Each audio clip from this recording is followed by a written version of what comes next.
as if by magic, Kirsty, my wonderful colleague, is also here to help with that and administer, and we'll keep an eye on the chat function. So welcome, Kirsty, and welcome to my other colleagues, Emily and Shabana and Alexi. So today we're going to talk about how to recruit the best people. It's the second in our series of how-tos. What we're going to be looking at is how to make sure that you find the right person in the quickest and easiest way. A bit about how to think outside the box to find talent that you need, what candidates are telling us they want, some of the employment law, sort of more serious parts that you can't risk avoiding. And then that's all about 15-20 minutes, because then we want to have a nice slot at the end to give everybody the chance to ask questions and have a discussion. So it's light on this to give you the chance to participate, as I say, at the end. And then I'll talk a little bit about who we are and what we do for those of you that are joining us that we're not working with at the moment. So be interested to hear what you see are the biggest challenges facing you with recruitment. So if you could take to the chat box, what is it that you are having challenges with that is about finding the best people? So is it a lack of available talent in the market? Candidates are being unrealistic? You're losing candidates to the competition, or you don't really have time to actually do recruitment, which surprisingly is quite common. Often that's when it's asked to help. So use the chat box, choose A, B, C, or D. And I went back to him and asked him who was on it, and he said to gosh, isn't him. There is someone that's not on mute, so if you could just check you're on mute, please, because we're getting some feedback. Thank you. So A, thanks, Roxy. Yeah, lack of good talent. What else? I know you're all out there, so yeah, good. Good shout there, Rachel. Yeah, what else?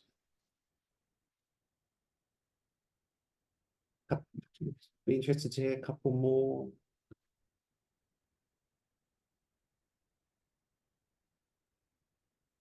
Good.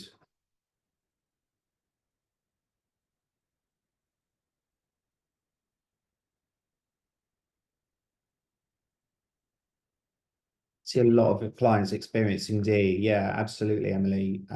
We do see a lot of that. So we are as an outsourced HR provider, we spend a lot of time in this space. And so I thought it would be useful to share with you what we're seeing. Partly to Rachel's point there, that there is basically a huge lack of talent in the market, and we're still seeing that people are pretty much sitting pretty if they're doing well. So one of the challenges, I think, is that the availability of actual talent in a pool of a huge amount of people is sometimes like trying to find a needle in a haystack. Also, we're seeing a huge increase in the more spurious applications. So, for example, I was recently recruiting for a finance director, and probably out of 60 applicants, I would say 10 matched the qualifications and experience criteria. I mean, let's be honest, it's a very difficult world out there, particularly if you're unemployed. So I applaud people for making an effort, but it does add time in. And I'm sure you'll know that from your own experience of having to sift through lots of CVs. The other thing that I'll talk a bit about at the end is that candidates are much clearer now about what they want, but also what they expect their new employer to look like. And again, I'll touch on that. And finally, it's all about hybrid working.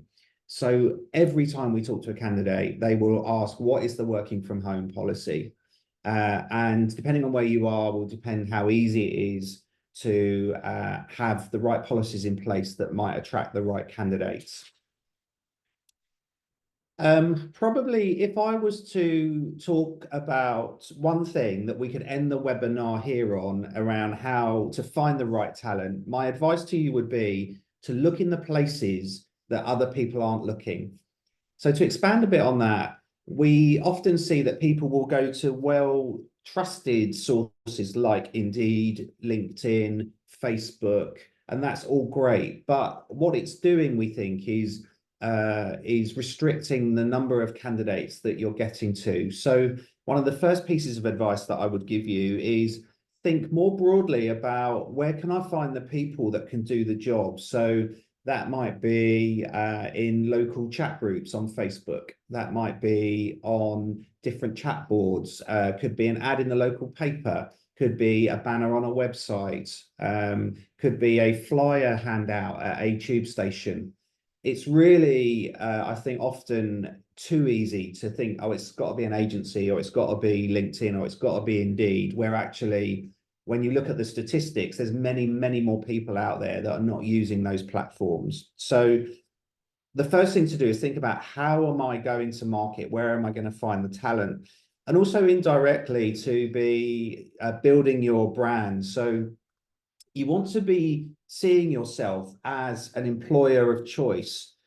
And sometimes our clients grapple with this a little bit. So this is this whole idea that you are brand building yourself in the community or in your sector, so that ideally then people actually are approaching you. And why would you not want that? Why would you not want people kicking your door down to be part of your organization, rather than you feeling like you're trying to kind of pull a needle out of a haystack?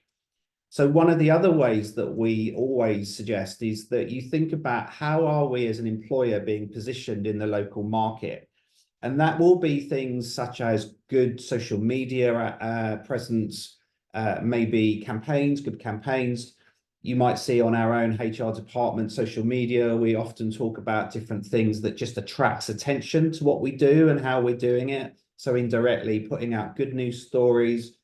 The other thing we did recently, for example, is we are in the middle of running a Meet the Team campaign, which helps people familiarize themselves with the people, understand what it is that the culture might look like, what people are getting out of working for an organization. So all of those indirect activities can really help you attract the right types of candidates. And if you think simply, for example, about TV advertising, that's the whole idea, that whilst you might look at, I don't know, Go Compare as an example, which is a man with an amazing operatic voice, there's no mention of a car or an insurance in that advert, but actually we know instantly what that's all about, and it tells us a lot about that brand. So think a little bit about branding when you are trying to attract people. Let people know that where you are is a great place to work. So one of the things in my long experience that I'm starting to notice more is that candidates are much clearer about what they want. And I think in all of my years of experience in recruitment, this really is the clearest, I think, that I've seen people be about what they expect from work, because we're in this environment, as I'm sure you'll see, that work and life are kind of boundaryless almost. You know, there was work, there was life, and now it's work life, and everything seems to merge into one. And so people are much more open-minded about, what does the right employer or the right employment relationship look like for me? And I'm calling this out because you will want to be thinking about, how am I aligning to the reality of what's happening in the market? And one of the things to think about is that people are looking much more for what we call human-centric leadership, which is where people want to be made to feel like people. So what does that mean from a recruitment perspective? You will really want to be driving up the point that you have good policies, that people sits at the center of your culture, that there is flexible working, for example, or other other incentives that work around the work-life balance piece. The big thing also we're seeing is that candidates really want to work for organizations that have a conscience. So we're getting more questions about, what are the environmental policies of an organization? What's its position on sustainability? What's its position on support in the community? And people are, we could spend hours talking about this, but essentially what I'm summarizing here is that people want to be aligned, we think, more and more to organizations that are not just an ecosystem in their own right, but that are part of a community or part of a bigger mission.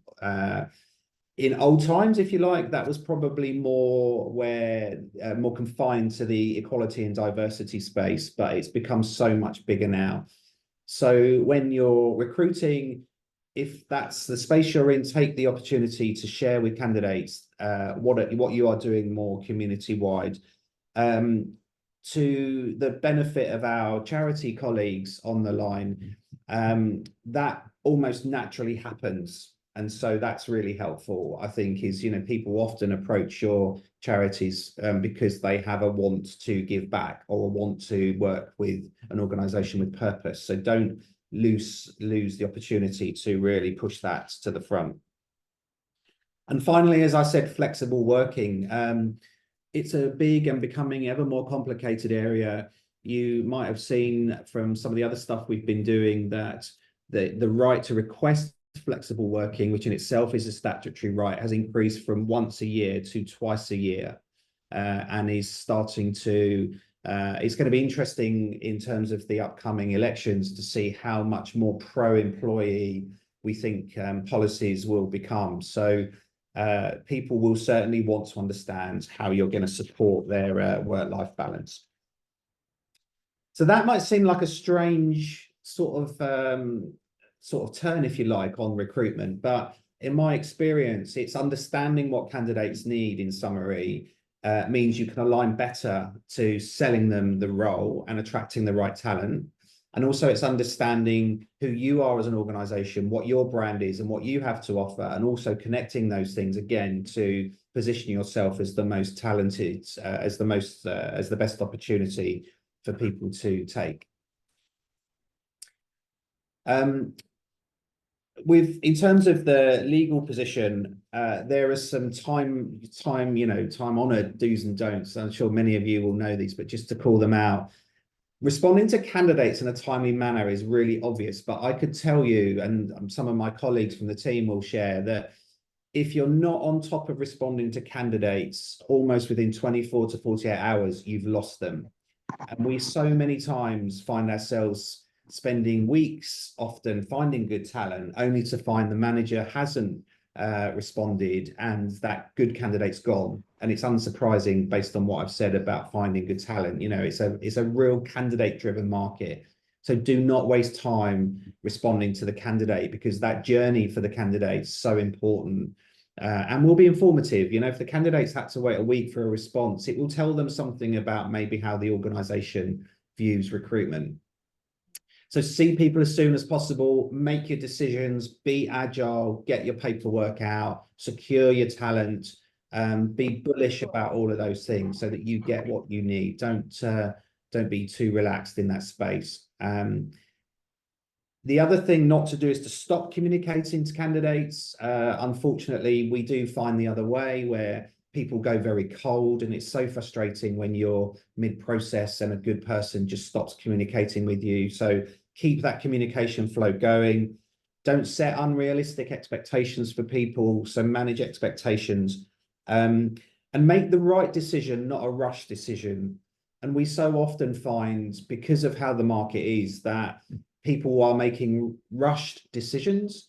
And then unsurprisingly, in about 4 to 5 weeks' time, we're having conversations about that person not being right for the culture, or in 3 months' time, talking about a probation termination. So make the right decision, but don't make rushed decisions, because you will pay twofold for that. Finally, then, the big area to avoid in recruitment and selection is discrimination. So this for me is really about making sure that we are asking good, open questions that have no rooting in things like gender or disability or any of the 9 protected characteristics in the Equality Act. So we don't see it often.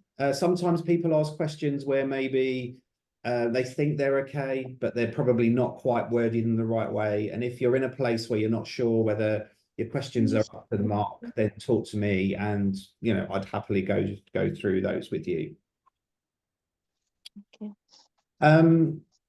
In some sectors, it's a bit like a revolving door. So what you really want to think about, and often I think we forget this when we're ensconced in 100 CVs and we need people and it's all a bit of an operational nightmare, is that today's candidate could be tomorrow's customer. So really do take some time to think about the journey that person goes through, because we've got one particular client, for example, who through no fault of their own was slammed on Glassdoor for the way that the recruitment process was handled, and that doesn't go away.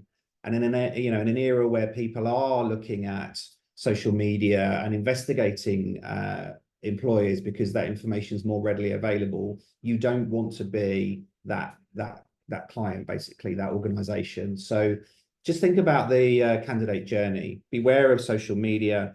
As I said, manage expectations and communicate.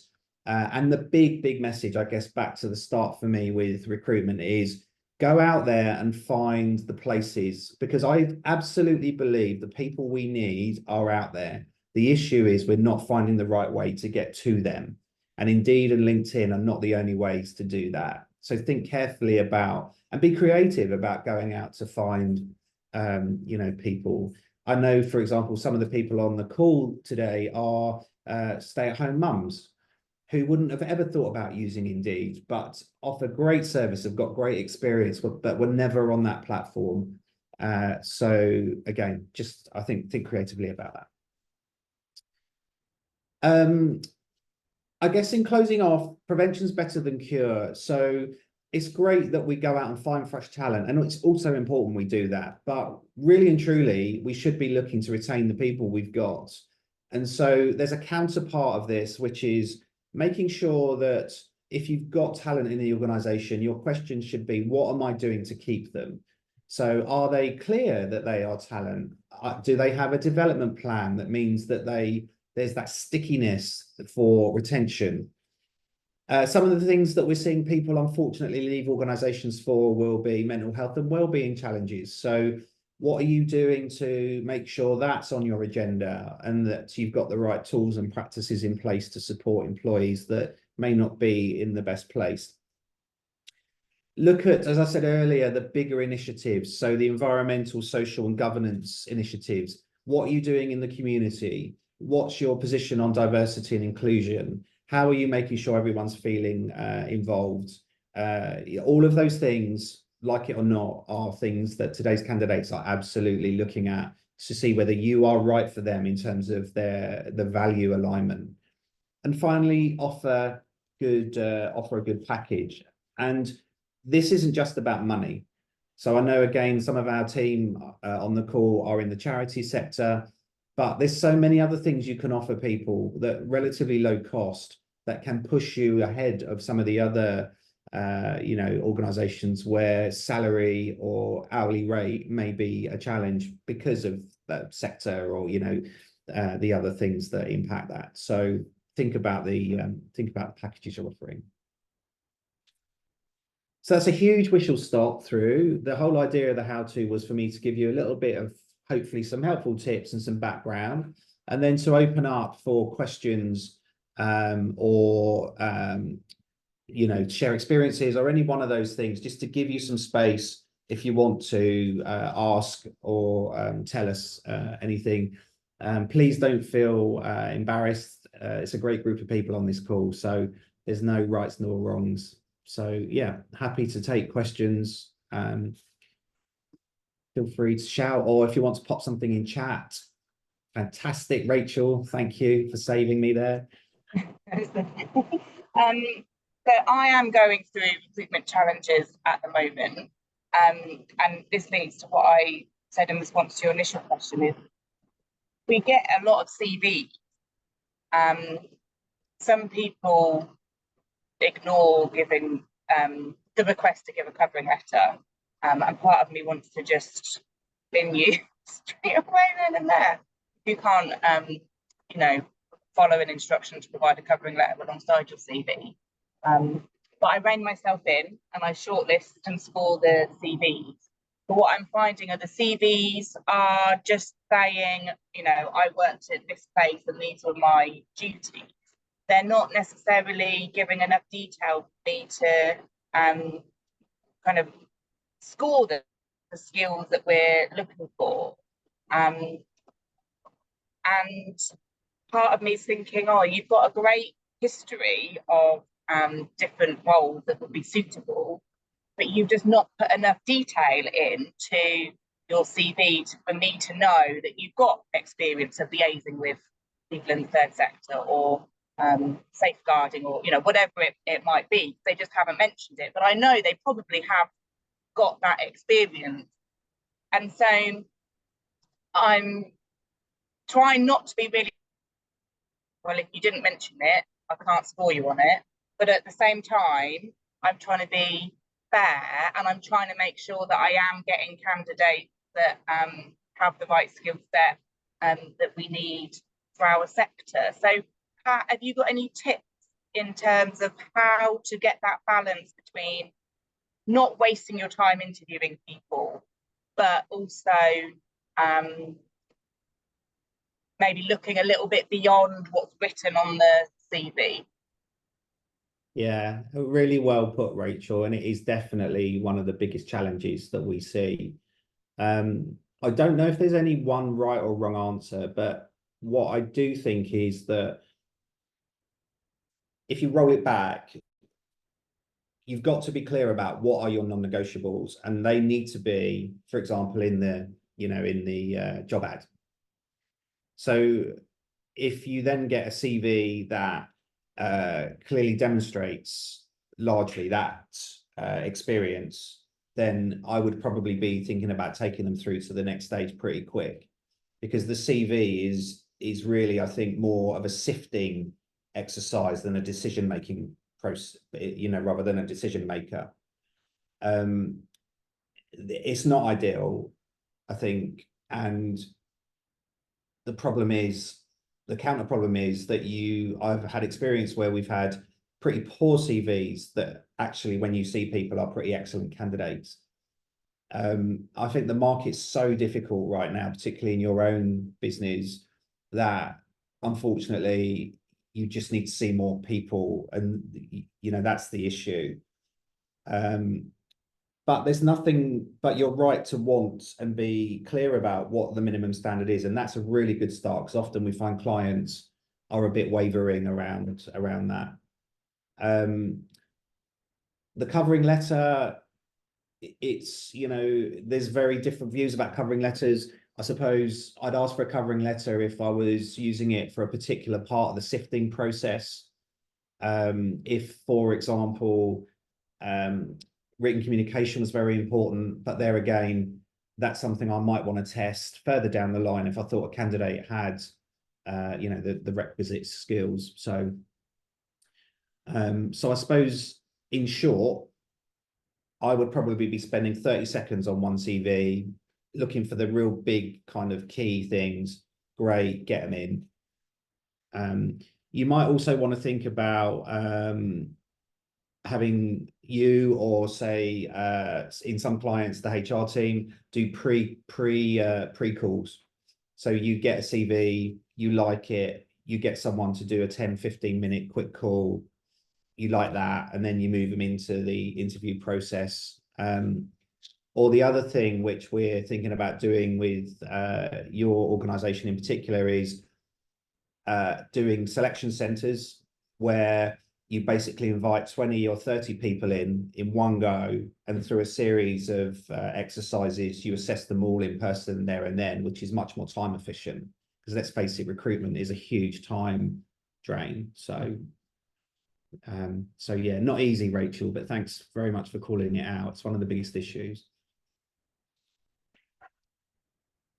Any more questions? Yes, please. I just wanted to ask a question as well. Of course. Yeah, my question will be, as a business, we see that we have recorded a high attrition rate. Then, as a HR function, do we monitor and calculate the employee retention rate? and also use that data to engage the management that this is the trend of thing that is happening. Yeah, yeah, we do. The good news is, short answer is yes, on all counts. We absolutely, in your organisation, measure retention. It's reported at board level and discussed at board level by me, in fact. And we do use it to look at trends and to try and refine the recruitment process and the other things around it. So yeah, it's in your organisation, that's probably one of our main functions is recruitment. All right, thank you. So important as well. So thank you for calling that out. And Shabana's just popped on. Sorry, I just had a question. Of course. Just as AI is becoming a very hot topic at the moment, how is AI changing the way we recruit or possibly recruit in the future? Amazing question. And for any of the CIPD members, that's an article that's in the latest CIPD magazine. AI is here to stay and we have to embrace it. And as a human resources function, you know, we have to look at the advantages of AI. AI could potentially, I think, be used for sifting. There's some suggestion it could be used for pre-qualification questions, for example. There's some evidence that I'm not an AI expert, but there's some evidence that in some quarters that AI could be could have some biases. And that's the issue we're always going to have with AI is to avoid, whilst it's not looking to be biased, the way that it works means that it will be, you know, it will be absorbing information that may inadvertently create an unintended bias. So I think it's, in answer to your question, Shabs, it has a place where it could make the process a lot more efficient. It could potentially make sifting, to Rachel's earlier point, more efficient. But ultimately, I think we have to make sure there's a human being at the end of it to check that we are not inadvertently making decisions based on subconscious or unconscious, you know, or inbuilt biases of the system.